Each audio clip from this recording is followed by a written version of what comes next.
Dans cette vidéo, nous allons voir comment appliquer et manipuler des effets dans After Effects. Si vous n'avez pas suivi les vidéos précédentes, vous pouvez télécharger le fichier After Effects et les éléments dans le lien ci-dessous. After Effects permet d'appliquer de nombreux effets préenregistrés à vos animations. Il porte bien son nom puisqu'il y a au moins à peu près 200 effets qui sont applicables directement sans télécharger de plugin. Et on ne compte pas les nombreux plugins qu'on peut télécharger gratuitement ou de manière payante pour pouvoir y appliquer encore davantage d'effets.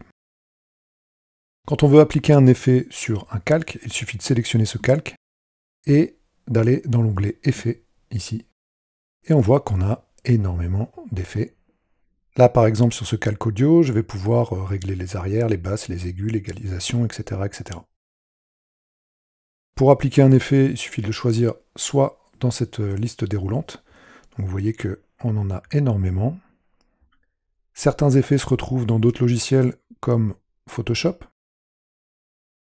Et d'autres sont particuliers à After Effects. Voilà, notamment les simulations. Et tout ce qui est vidéo immersive, donc réalité virtuelle, pour ceux qui font de la réalité virtuelle. L'autre moyen de trouver un effet, si on connaît l'effet qu'on veut appliquer, c'est d'aller dans le petit onglet Effets et paramètres prédéfinis, ici, et de chercher, je ne sais pas, gaussien, et il nous propose le flou gaussien directement là. Donc si vous savez quel effet appliquer, c'est toujours plus simple de passer par cette fenêtre de recherche. Pour appliquer l'effet, donc à partir de cette fenêtre de recherche, il suffit soit de cliquer et glisser l'effet sur le calque. Alors ça ne va rien donner, puisque c'est un calque son qui est transparent. Soit de sélectionner le calque auquel on veut appliquer cet effet. On peut en sélectionner plusieurs, bien sûr. Et de double-cliquer sur l'effet. Et vous voyez que dans le panneau projet ici, il va ouvrir un autre panneau qui est effet. Ces effets vont pouvoir être cumulés sur un calque ou sur plusieurs calques. Et pour revenir dans notre fenêtre projet, il nous suffit de cliquer sur projet ici. On peut à tout moment activer, désactiver un effet en décochant cette petite case FX pour qu'il l'applique ou qu'il enlève l'effet qu'on a positionné. Pour l'effacer, il suffit de sélectionner le nom de l'effet et appuyer sur supprimer. Et on a un autre moyen encore d'appliquer des effets. Si on veut appliquer des effets à plusieurs calques à la fois, soit on l'applique directement sur la composition, soit on peut, dans calque nouveau, calque d'effet ici, créer un calque d'effet qui va être positionné où on le désire, appliquer des effets à ce calque, et tous les effets qui sont appliqués à ce calque vont être répercutés sur tous les calques qui sont en dessous. Alors, par exemple, si je mets un grand flou gaussien sur ce calque, on voit ici dans la prévisualisation qu'il l'a appliqué sur tous les calques, la vidéo, je vais avancer un petit peu, mais aussi sur l'ensemble des éléments que contiennent mes différents calques. Si je glisse ce calque d'effet sous le cadre, cette fois le cadre va être net, et le flou va s'appliquer à tout ce qui est en dessous. Et ainsi de suite, jusqu'au bout. Voilà. Là, ça ne s'applique pas aux calques qui sont au-dessus, mais ça va s'appliquer à la vidéo qui est située dessous. Le calque d'effet a comme avantage de pouvoir ne mettre qu'un seul ou plusieurs effets, mais de les appliquer sur de nombreux calques, puisque After Effects va devoir calculer pour chaque calque, chaque effet que vous lui avez appliqué. Donc si vous appliquez les mêmes effets sur différents calques, autant utiliser un calque d'effet. Alors je vais enlever ce calque et on va rentrer un peu plus en profondeur dans nos effets. On va commencer par s'intéresser à notre précomposition animation, ici. Dans cette précomposition animation, je vais déjà m'intéresser au calque du visage, puisque ce calque est en noir et blanc, et que j'aimerais lui ajouter une teinte bleutée pour qu'il corresponde à l'affiche originale. Alors pour ça, je vais déjà aller chercher l'affiche originale, ce calque-là, dans Gagarine Décor. Je vais le coller ici pour avoir un repère et l'afficher. Si je masque mon calque, le visage, on voit que voilà, le visage était vraiment bleuté. comme le fond de l'affiche. Donc je vais chercher cette teinte. Pour amener une teinte à un calque, il suffit d'aller, alors c'est dans les effets, ici ce sont des effets de correction colorimétrique, vous voyez qu'on en a pas mal. On retrouve la balance des couleurs, on retrouve les contrastes, on retrouve la luminosité, on peut avoir les courbes de réglage comme dans Photoshop, on peut régler les niveaux, etc., etc., etc. Nous, celui qui nous intéresse, c'est teinte, ici. Donc teinte, et on va pouvoir changer la teinte de notre image. Donc les teintes foncées et les teintes claires. Pour les teintes claires, je veux reprendre cette teinte-ci. Donc on voit qu'il va jaunir l'image. Et pour les teintes foncées, je vais aller chercher un bleu. Voilà. Et très rapidement, on va avoir une image qui va prendre la teinte de notre affiche. Alors j'ai peut-être exagéré sur la teinte claire. Je peux aller dans les paramètres de réglage et changer un petit peu sa luminosité. Voilà, rester un peu dans les tons jaunes pour avoir une image qui va s'intégrer directement au fond de notre affiche et qui va correspondre à ce que l'on veut. Dans les autres réglages qu'on peut faire en termes de colorimétrie, on a bien sûr la luminosité et le contraste. Mon calque est toujours sélectionné. Je vais aller passer cette fois par l'onglet de recherche, luminosité et contraste. J'ai cet effet, je double-clique dessus pour l'appliquer, et je vais pouvoir augmenter la luminosité et le contraste de mon image, un peu comme dans Photoshop. Voilà, je vais augmenter le contraste pour que les zones sombres ressortent davantage, et baisser un tout petit peu la luminosité pour pas qu'il soit trop brillant. Pour voir ce que ça donne en termes de rendu, on peut décocher la case FX et voir un peu la différence entre l'effet appliqué et l'effet non appliqué. Voilà, je vais garder ça comme ceci. Et je vais m'intéresser aussi à la teinte de ma signature. Alors pour ça, je masque le calque arrière, je retourne dans l'affiche dynamique, ici, et je vais aller chercher le moment où la signature apparaît. Voilà, il faut qu'il calcule. Le moment où la signature apparaît, et chercher mon calque signature. Alors mon calque signature, il est dans précomposition animation. Toujours savoir où on a rangé ces éléments. Et on le voit, on le voit, on le voit, on le voit. Ici, Gagarine décor. Voilà, et la signature qui est ici. Alors des fois, il faut essayer de se retrouver un peu dans ces différents calques pour pouvoir retrouver les éléments. Cette signature qui est blanche, et qui est peut-être un peu trop blanche pour une affiche qui aurait cet âge-là, je vais lui appliquer à nouveau l'effet teinte. Donc je tape teinte, je le cherche ici, et cette fois dans les couleurs claires, je vais aller chercher la teinte de mes bâtiments, qu'il va remplacer dans ma signature. Là encore, je vais l'éclaircir un petit peu. Alors, on va rendre un peu plus lumineuse, mais toujours avec cette teinte un peu jaunâtre de vieille affiche. Ok. Donc là encore, pour voir le changement, du blanc pur à un blanc un peu cassé. Et très rapidement, en revenant, on va voir que tout ceci est répercuté, bien sûr, dans les calques suivants. Voilà pour les corrections colorimétriques. On va essayer aussi de créer un petit décalage. Donc si on regarde l'affiche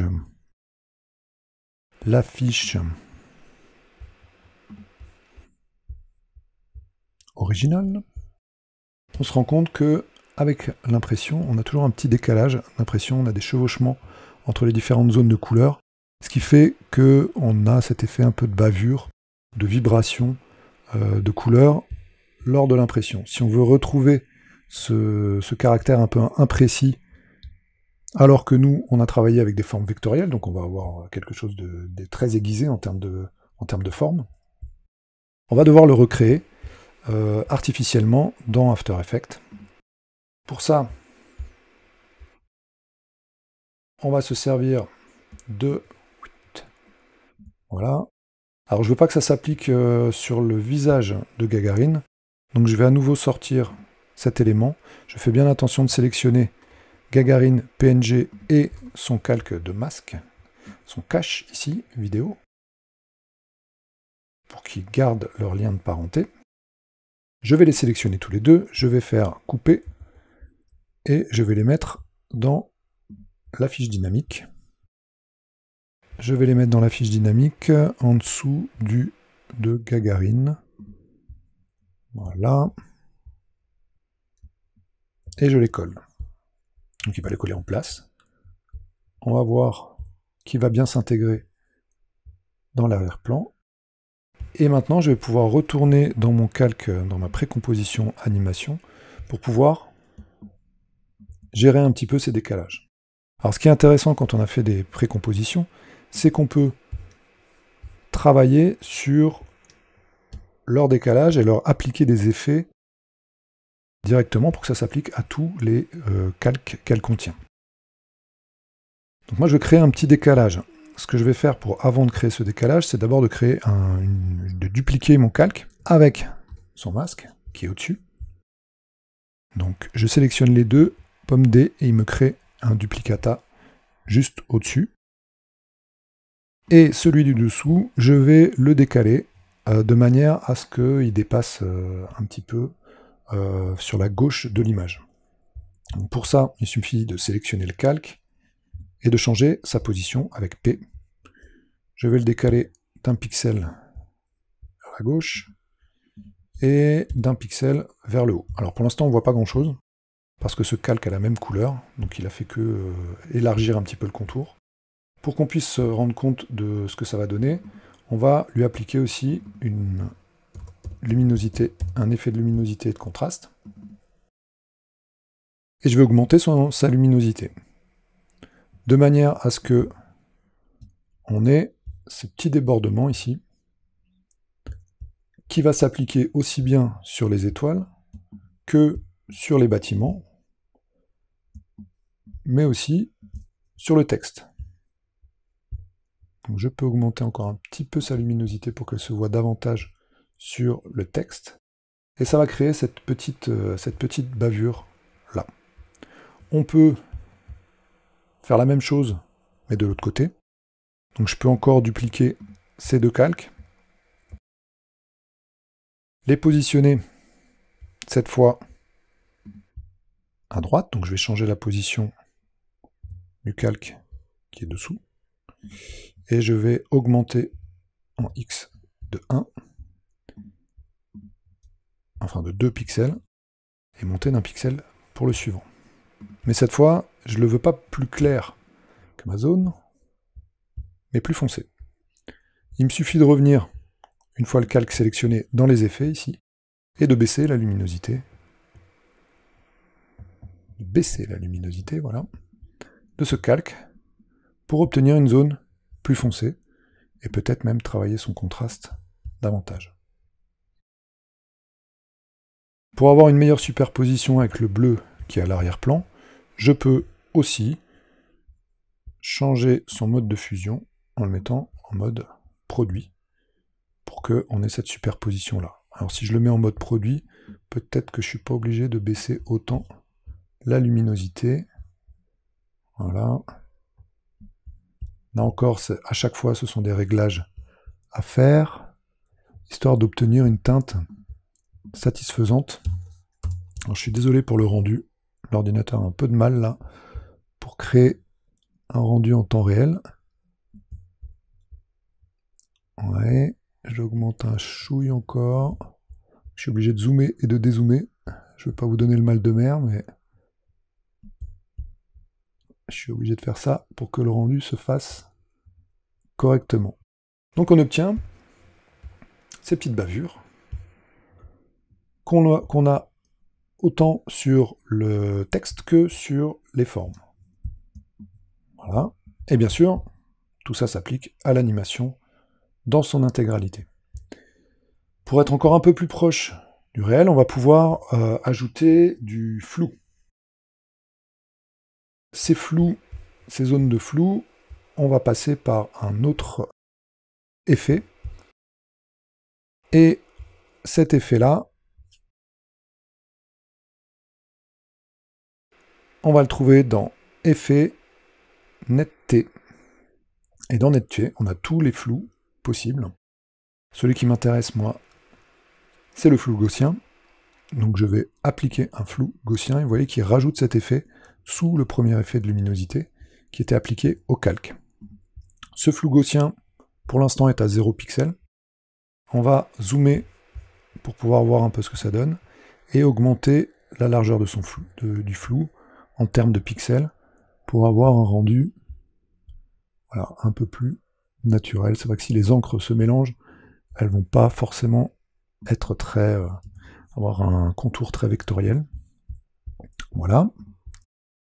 Et maintenant, il faut que je fasse la même chose sur le calque, le premier calque que j'avais décalé ici, qui est clair. Alors, plutôt que de rechercher mon effet, je peux très bien le copier ici, aller dans mon autre précomposition, vous voyez qu'il n'y est pas, et simplement le coller, et il va l'appliquer à l'autre précomposition. On va regarder ce que ça donne, notamment sur le texte, pour qu'il soit lisible encore un peu. Là. OK. Donc avec et sans effet de flou, on a quelque chose d'un peu plus light. C'est vrai que ce flou-là, je peux le descendre un petit peu. Donc je vais le descendre à 2, pour qu'il soit moins important que la zone sombre. Voilà. C'est bien, il s'est appliqué également sur ma ligne et sur mon étoile. Alors c'est pas grand-chose, hein, mais ça va rajouter un peu plus de réalisme à l'animation, ça ramène un peu de texture à ces éléments qui sont, quand ils sont vectoriels, souvent un peu trop froids. Et il ne faut pas hésiter à ramener de la texture dans votre animation. Bien, autre flou, si on regarde l'affiche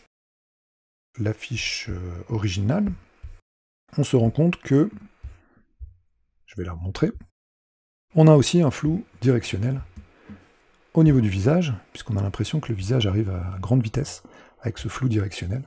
Donc on va pouvoir ajouter un flou directionnel à notre calque d'image, à notre portrait. On retourne dans la fiche dynamique, où on a placé notre visage, et ce visage qui est là, on va le positionner de manière à le voir, et le dupliquer. Alors on va le dupliquer, encore une fois, c'est une manière de... Ah, il ne l'a pas placé au bon endroit. Celui-ci doit être un masque. Donc on va le placer au-dessus. Faites attention des fois quand vous copiez-collez des calques, selon la manière dont vous les avez sélectionnés, il va les coller au-dessus ou en dessous. Donc il faut toujours vérifier si tout est bien en place. Là, il fallait vraiment que ce masque, ce cache vidéo soit placé au-dessus, sinon il n'a aucun intérêt et ne fonctionne pas. Donc, pour ajouter du flou, il va falloir que je crée un duplicata de ce calque. Donc je vais dupliquer mon calque Gagarine. Je vais dupliquer également son masque. Il me les place au-dessus. Et celui du dessous, je vais lui appliquer un flou directionnel.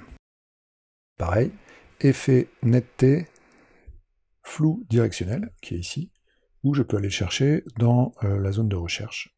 Alors, flou directionnel, on va voir un peu ce que ça donne. La direction, on va pouvoir l'orienter. Donc je vais l'orienter à 90 degrés. Voilà, c'est plus simple de le taper.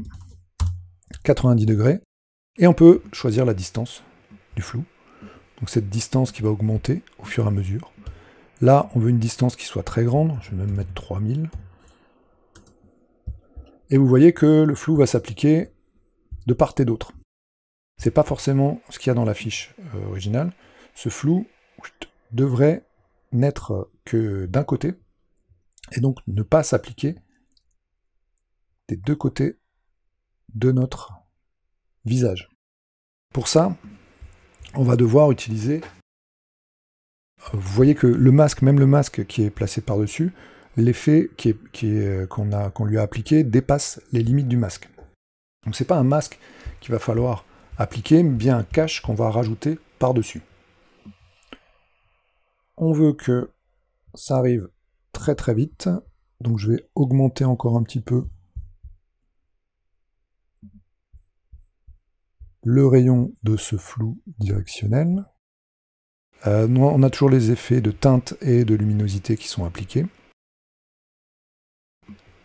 On va augmenter... Ah, on peut pas aller au-dessus de 1000, donc c'est pas grave. On va rester à 1000. Et on peut lui rajouter aussi un flou gaussien. On peut empiler comme ça de nombreux effets pour obtenir ce qu'on désire. Donc si je le mets au-dessus, le flou gaussien va s'appliquer d'abord et le flou directionnel ensuite, ou l'inverse. On voit que c'est quand même mieux, une fois qu'il est positionné au-dessus, il va créer ce flou encore plus important dans le déplacement. Voilà. En termes de luminosité, je vais augmenter sa luminosité pour qu'on ait encore plus l'impression qu'il laisse des traînées dans l'espace. Et gérer mes deux flous, le flou directionnel et le flou gaussien, pour obtenir quelque chose de satisfaisant en termes de rendu. Bon, ce qui me gêne, moi, c'est ce qui dépasse de ce côté-là. Il faut absolument qu'on arrive à enlever cette partie. Et pour ce faire, on va créer un calque de forme, donc un cache, par-dessus ce calque-ci, qu'on va non pas mettre en luminance inversée, mais en alpha. Ce calque de forme, pour l'instant, ne montre rien. Alors j'enlève l'alpha pour l'instant pour qu'on puisse le voir. Sur ce calque de forme, je vais tracer à la plume un cache qui va me permettre de ne montrer que ce qui m'intéresse de l'effet et du flou. Je ferme ma zone. Et cette fois, je le mets en alpha pour qu'on ne voit que la partie qui est cachée. Alors bien sûr, comme mon calque est en mouvement, le cache, lui, est toujours sur place. Donc ça va poser un petit problème de définition à un certain moment. Donc ce qu'il suffit de faire, comme d'habitude, je me positionne à l'endroit où il est vraiment en place, et je vais pouvoir parenter le calque de forme. Je vais l'appeler masque flou directionnel. Je vais le mettre en fuchsia, et je vais le parenter au calque du dessous. Donc il va bien suivre ce calque. Alors si on imagine que la tête arrive très rapidement, ok, on a un flou directionnel qui est très important au départ, mais qui va par la suite diminuer. Ce flou directionnel, on peut l'animer. Je retourne sur mon calque où j'ai mis le flou directionnel. Vous voyez que la distance, on peut l'animer. L'angle aussi sont animables. Je peux mettre une clé d'animation. Une clé d'animation à son arrivée, donc il arrive. Et à partir du moment où il est en place, cette distance va pouvoir se réduire. J'appuie sur U pour afficher mes clés d'animation. Cette distance va pouvoir se réduire jusqu'à arriver à... si on met 100, on va voir ce que ça donne. Jusqu'à arriver à 100. Ok. Très bien. Alors vous voyez qu'après on a un petit problème de superposition, hein, puisque ça c'est notre masque, notre cache qui est au-dessus, qui le découpe de manière un peu abrupte. Mais là encore on va pouvoir régler ça par un petit effet. On teste l'animation. Petit problème de calcul. Voilà. C'est peut-être un peu lent en termes de retour. Je vais sélectionner mes images clés. F9 pour le lissage de vitesse. Et je vais pouvoir rentrer dans les paramètres avec l'éditeur graphique en zoomant légèrement dedans. faire en sorte que ce soit lent au départ et plus rapide à la fin, en testant tout ça. Voilà. Avec ce flou qui revient. Alors ce petit problème de découpe qu'on a vient de la forme de notre cache. Mais ce cache également, je peux lui appliquer un flou gaussien. Donc si je applique mon flou gaussien à mon cache, je vais zoomer et augmenter la largeur du flou, on va voir que ça va gommer la limite un peu abrupte de mon cache et laisser ce petit halo à l'arrière de mon casque. Alors, si on reteste l'animation, on a bien les lignes de vitesse qui arrivent, et ensuite on va les faire disparaître totalement. Pour ça, rien de plus simple, on va simplement, à partir de ce moment-là, créer avec Shift et T pour l'opacité, créer un fade en opacité. Je passe de 100% à 0%, et notre masque va disparaître. Notre calque va disparaître. Voilà, pour revenir à la définition de notre visage.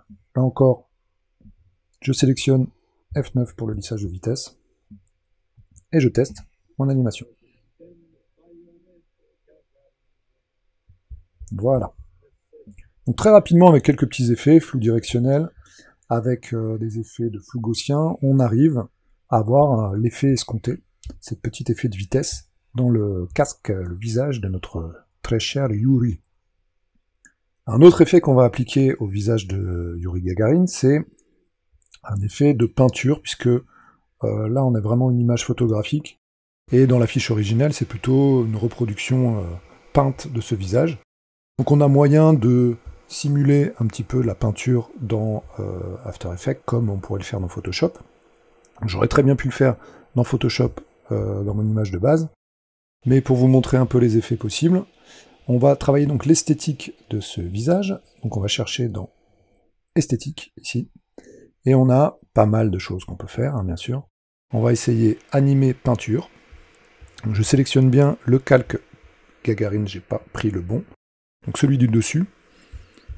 Je vais faire effet esthétique animer peinture. Et on voit que, bon, alors ça nous donne voilà, un effet un peu, comment dire, touche de peinture, trait de pinceau assez grossier. Mais ça donne l'impression que ça a été peint. Alors c'est peut-être un peu trop pour nous. On va déjà choisir un angle qui correspond plus à notre image. Je pense à 90 par exemple. Et on va jouer sur la longueur peut-être de ces lignes, qu'on va réduire. Toujours des problèmes de rendu. Histoire de flouter légèrement ce rendu, je vais la diminuer à 1 pixel. Voilà. Et l'épaisseur, peut-être l'augmenter un petit peu.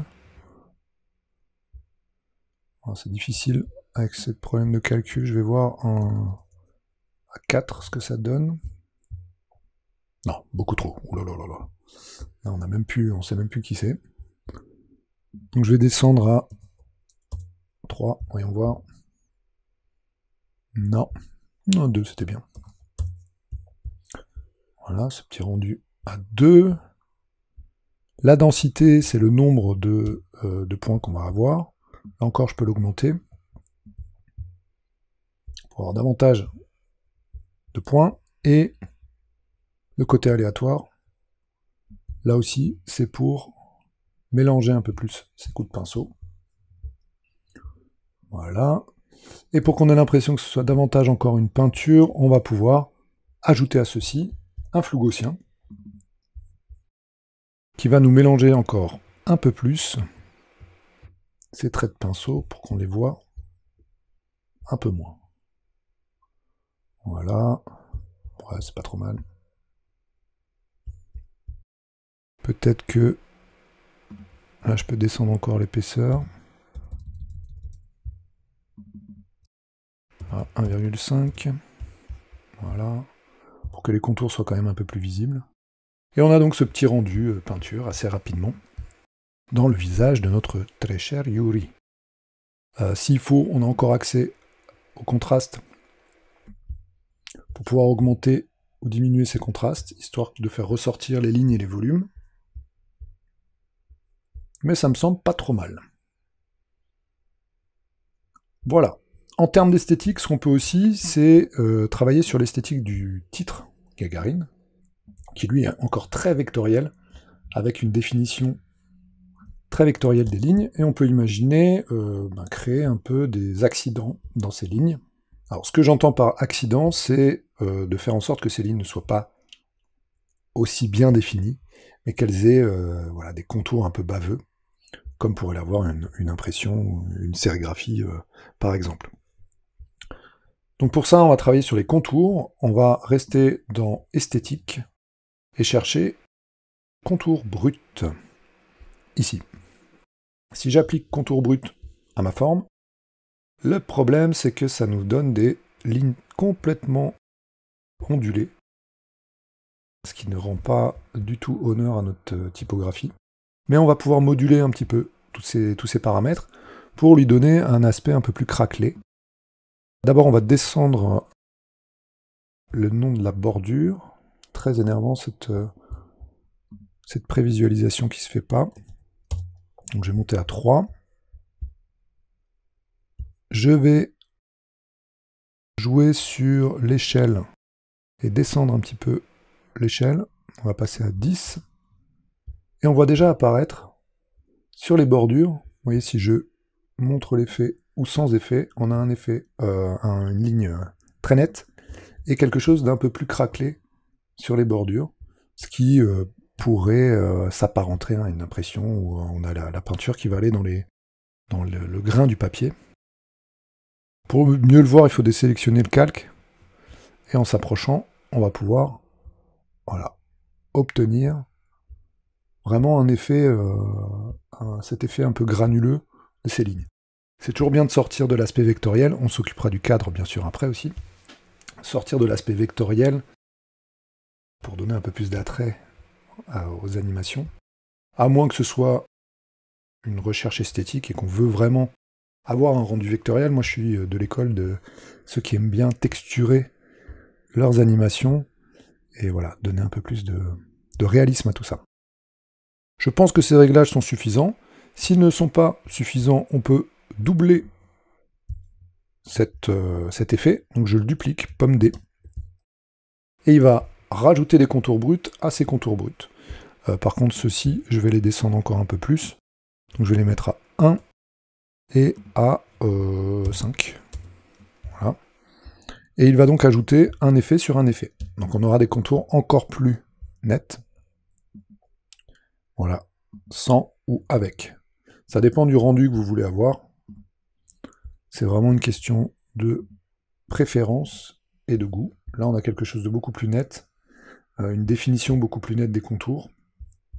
Et sans, ça l'est un peu moins. Et c'est vraiment très près de l'écran qu'on va se rendre compte que ces contours sont légèrement granuleux. Alors, je vais laisser celui-ci.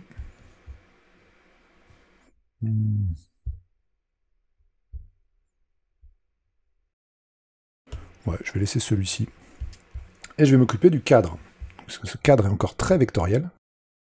Et bien sûr, si je veux appliquer le même effet au cadre, il me suffit de sélectionner mes deux effets, avec Shift, de les copier, pomme C, et d'aller sur mon calque cadre, pour les coller. Et une fois que je les ai collés, j'obtiens ces bordures, là encore, un peu baveuses, qui vont voilà, faire le tour de notre cadre. Alors peut-être que sur ce cadre, on peut se limiter à la première.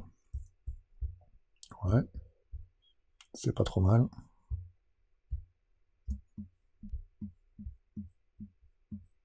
Et si on veut aller encore un peu plus loin, on peut aussi l'appliquer à nos autres cadres, à nos autres calques qui sont là.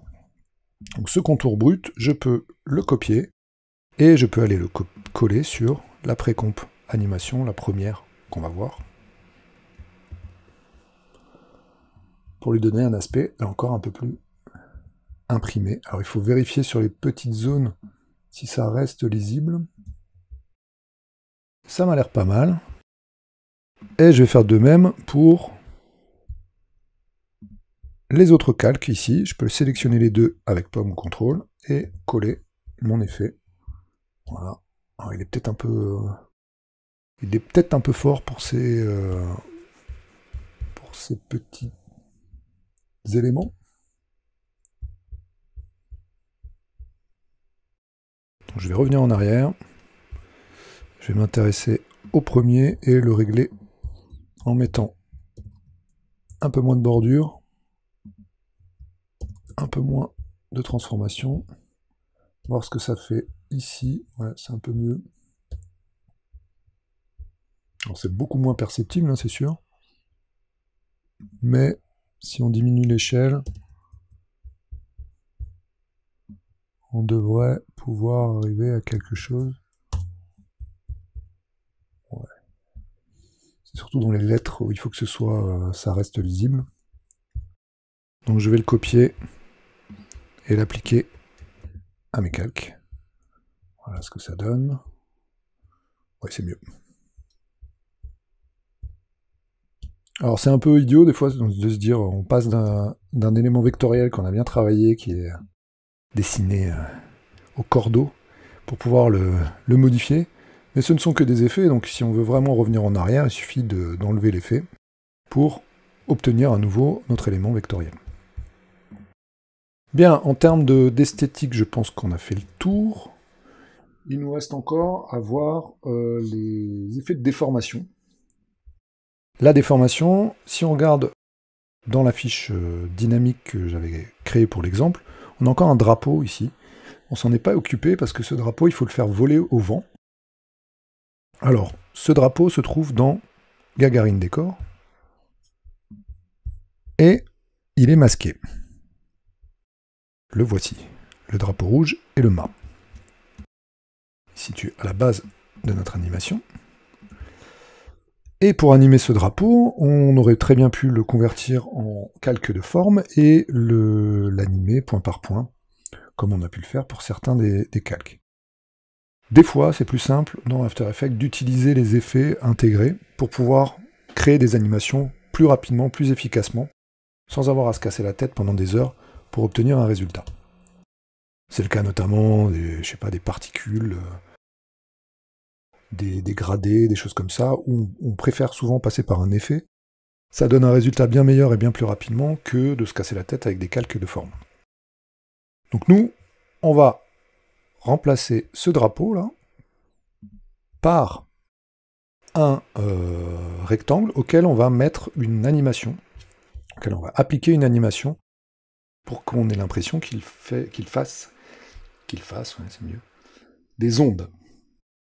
La première étape, c'est de créer déjà une nouvelle composition. Alors pourquoi une nouvelle composition? Parce que l'effet que je vais appliquer s'applique plus facilement sur une composition, et cette composition va l'intégrer ensuite à notre Gagarin Décor. Donc composition, nouvelle composition. Je vais créer une composition, allez, en 1920 par 1080. D'accord?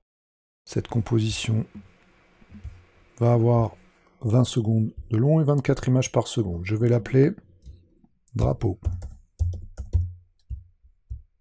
Et valider. Dans cette composition, je vais créer donc un rectangle.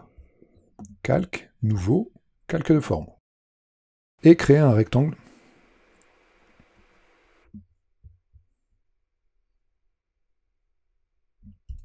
Dans ce calque.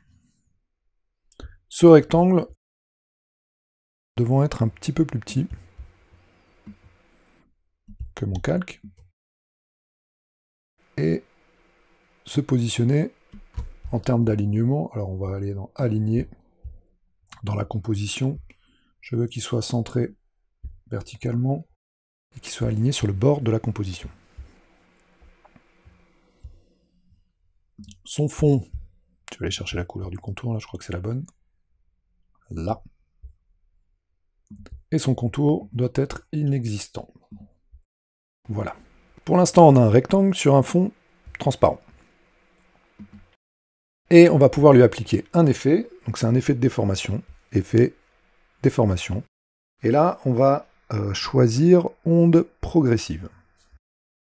Cet effet a pour but de créer des ondes. Alors vous les voyez hein, déjà, elles sont appliquées directement à mon calque de forme.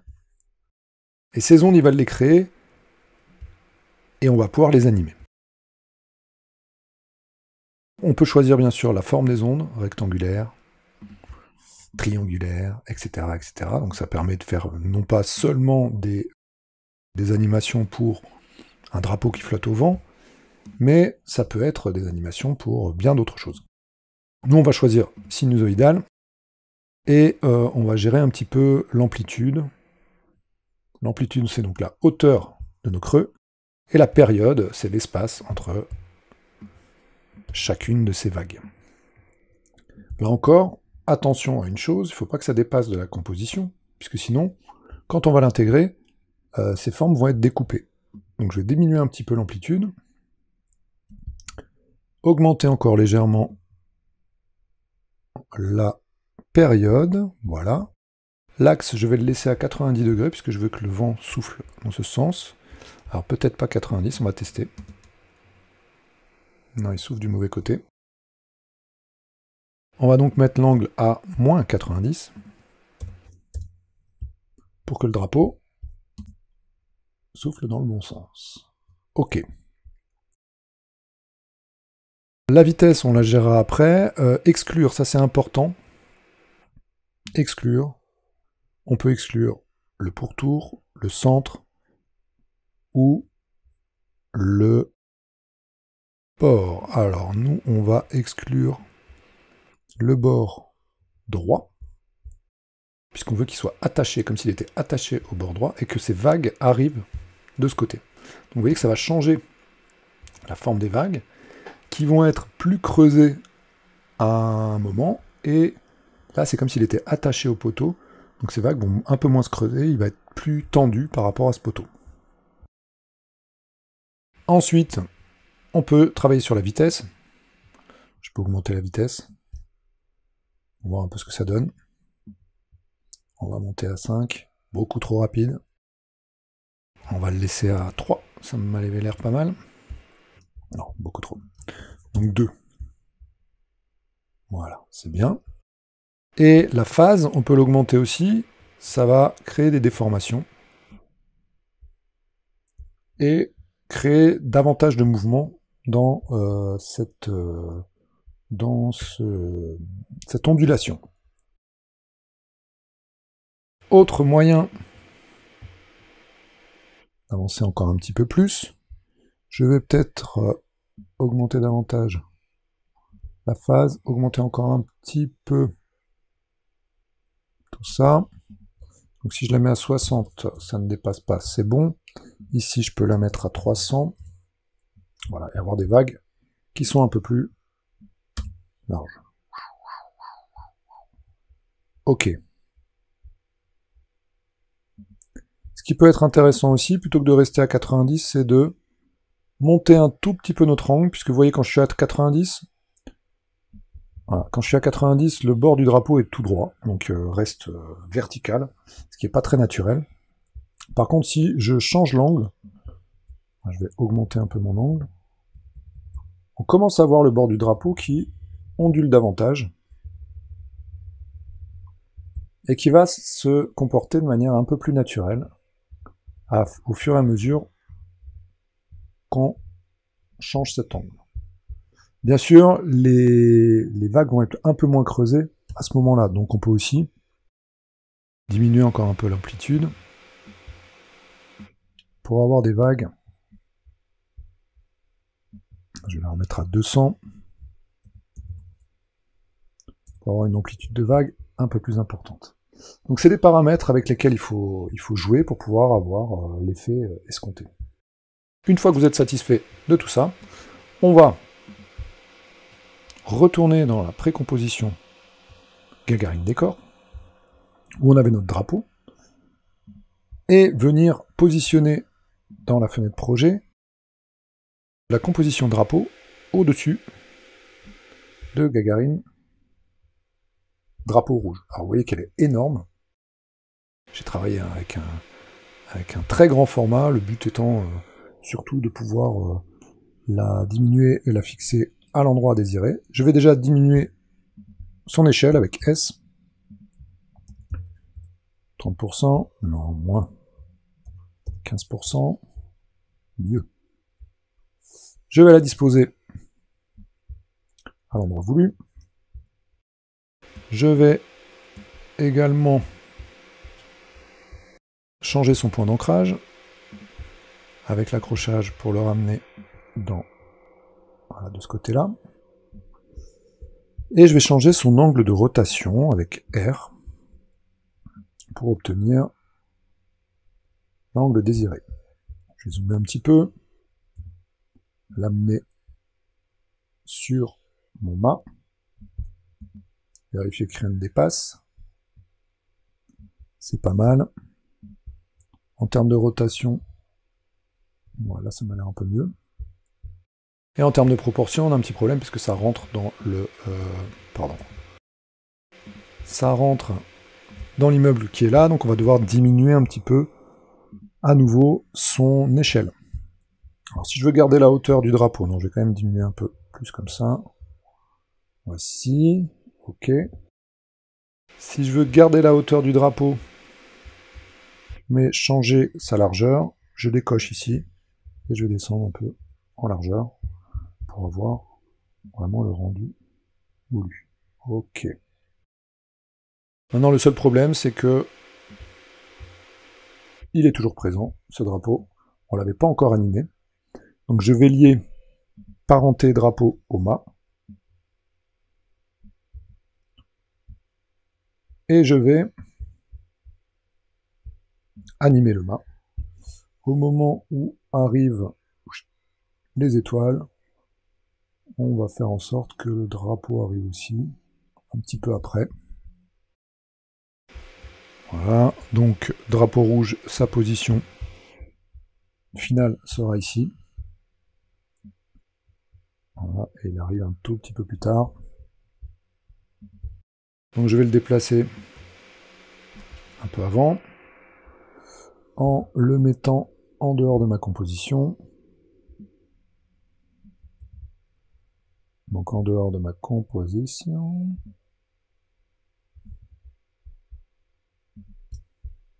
Voilà.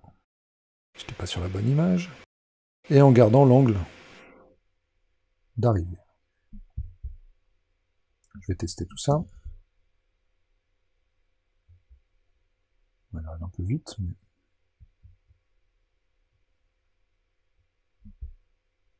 on va espacer encore un peu.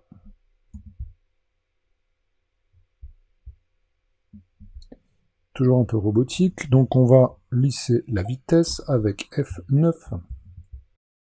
On va rentrer dans l'éditeur graphique. Il arrive vite et lentement. Donc là, on va lisser la vitesse d'un montage pour qu'elle soit rapide au début et lente à la fin. Et tester, voilà, l'arrivée du drapeau. Et très rapidement, plutôt que d'avoir à animer énormément d'éléments, si on avait dû le faire par les calques de forme, on obtient une animation en onde d'un drapeau très rapidement. Alors dernière petite manipulation en termes d'effets, ce sont les manipulations, je vais sortir de là, hop. Ce sont les effets qu'on peut voir dans l'exemple où on a l'impression que l'affiche est collée sur un support et ensuite disparaît en brûlant. Alors pour ça, il va falloir créer une dernière composition dans laquelle on va placer notre affiche. Composition, donc composition, nouvelle composition, qu'on va appeler affiche finale. Gagarine. Affiche. Finale, en capital. Et que, à qui je vais donner, je sais pas, 2000 par 2000 pixels. 20 secondes, c'est bon, ok. Dans cette composition, on va déjà mettre un fond. Donc ce fond, c'est dans les textures. Voilà. On va mettre un fond comme si c'était du béton. Est-ce que je suis dans les bonnes... Ouais, c'est pas mal, c'est pas mal. Et là... Ok. Donc voilà, simplement une texture de béton, sur laquelle on va venir placer l'affiche dynamique, qui est ici, qui rentre pas mal dans le format. On peut diminuer un tout petit peu ses proportions, si elles semblent un peu trop grandes, pour laisser un peu de marge. Et cette affiche, voilà, elle joue à l'intérieur de cette composition. Sans problème. Ouais, c'est le son, ça lui demande trop de calcul. Tous les effets sont appliqués. Et on va pouvoir lui donner cet effet de collage. Donc je vais pouvoir lui mettre un effet. Là, ce sont des effets qu'on va trouver encore dans déformation. Donc effet, pardon, je sélectionne mon calque. Effet déformation. Et c'est le CC Page Turn. Donc comme si on tournait une page. On va appliquer, c'est un effet assez puissant, qui permet très rapidement d'avoir un résultat, qui va me demander un peu de puissance de calcul, et qui a pas mal de contrôles ici. Le premier contrôle, c'est à partir d'où l'effet va partir. Ici, c'est bottom right corner, donc le coin bas droit. Moi, je veux qu'il commence en haut, top left corner, puisqu'on va essayer de la fixer. Si je prends ce point et que je le déplace, on voit que je peux moi-même décider d'où il va partir et où il va arriver. Donc le plus simple, au départ, c'est de le descendre complètement.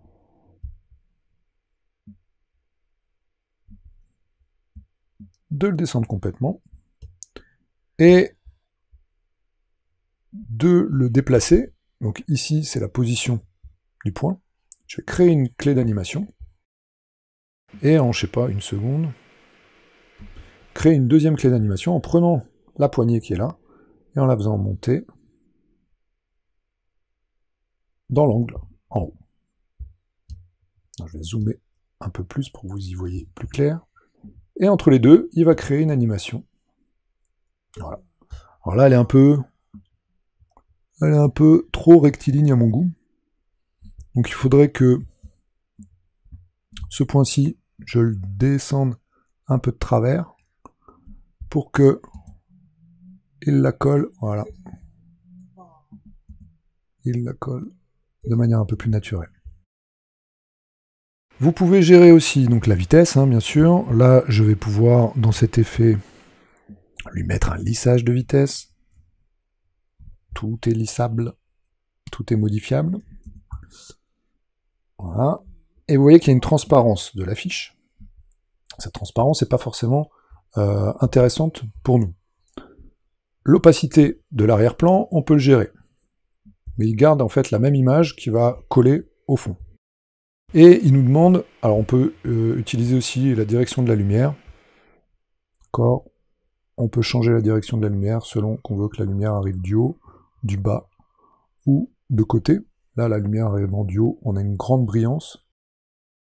Et on peut changer la courbure aussi de notre papier pour qu'il soit un peu plus courbé. Voilà la lumière. Ouais, on va laisser comme ça. Le rendu, est-ce que je fais que la page arrière et l'autre disparaît? Est-ce que je fais que la page avant et l'arrière disparaît? Nous, on veut les deux. Et surtout, ce qu'on va mettre sur la page arrière. Donc sur la page arrière, ce que j'aimerais, c'est qu'on ait une texture de papier. Pour ça, dans ma fenêtre projet, j'avais déjà une texture papier que je vais pouvoir placer sous mon calque. Alors ce papier prend toute la largeur du calque, hein, mais Je vais le retourner. R 90, voilà, et je vais diminuer un petit peu son échelle. Pour l'amener à peu près aux proportions de mon affiche, voilà, qui dépasse un peu de mon affiche. Et donc ce papier, je veux qu'il soit utilisé à l'arrière de l'affiche dynamique que j'ai créée.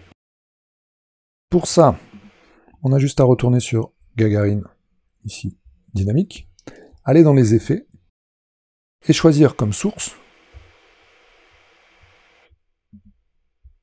papier. Et donc il va nous plaquer la texture du papier qui est derrière. Alors je vais masquer papier ici, pour qu'on voit. La texture du papier qui est à l'arrière pour la plaquer sur le fond de mon affiche. Voilà, on a une affiche qui va se coller au mur. Il manque peut-être quelques petites ombres. On a encore des effets qu'on peut lui appliquer, notamment l'effet ombre portée. Donc ombre portée qui est ici, voilà, qui permet de rajouter de l'ombre. Alors là encore, il faut travailler sur... Je vais sélectionner la couleur du fond. Je vais la rendre un peu plus sombre. Il faut sélectionner la direction et surtout la distance de l'ombre. Et jouer sur le lissage pour avoir quelque chose. On a vraiment l'impression qu'elle est collée.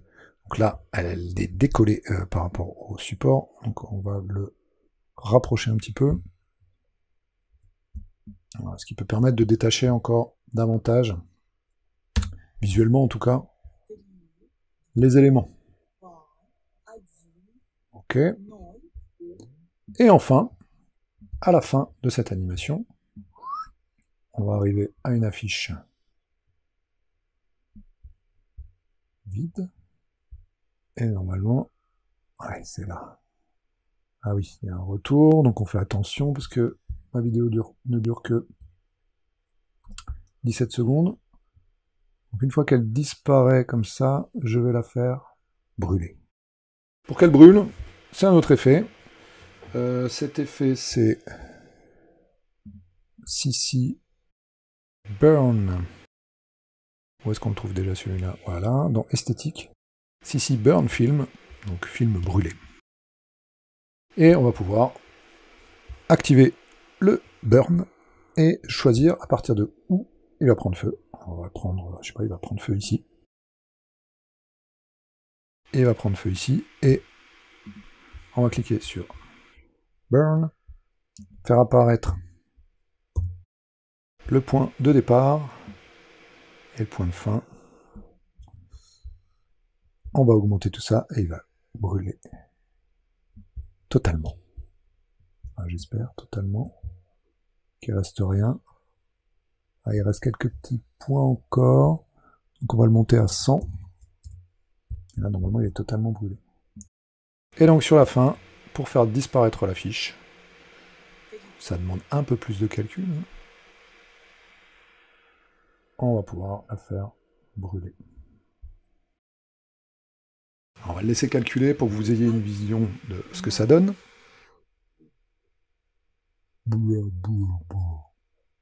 Ouais.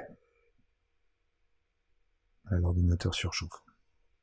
Bien sûr, plus vous mettez d'effets sur vos animations, plus ça va demander de temps de calcul à l'ordinateur pour la prévisualisation, mais ça va aussi davantage demander de temps de calcul pour le rendu, c'est-à-dire l'export vidéo.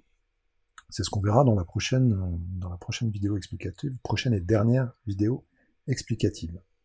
Allez mon petit, vas-y, calcule. Ah, il y a du mal. Hein.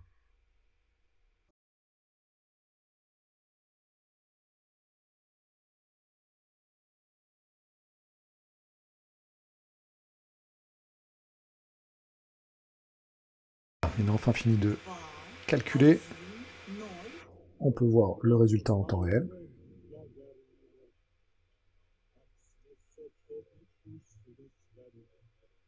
Et il ne nous reste plus qu'à exporter au format vidéo, donc faire un rendu vidéo de notre animation.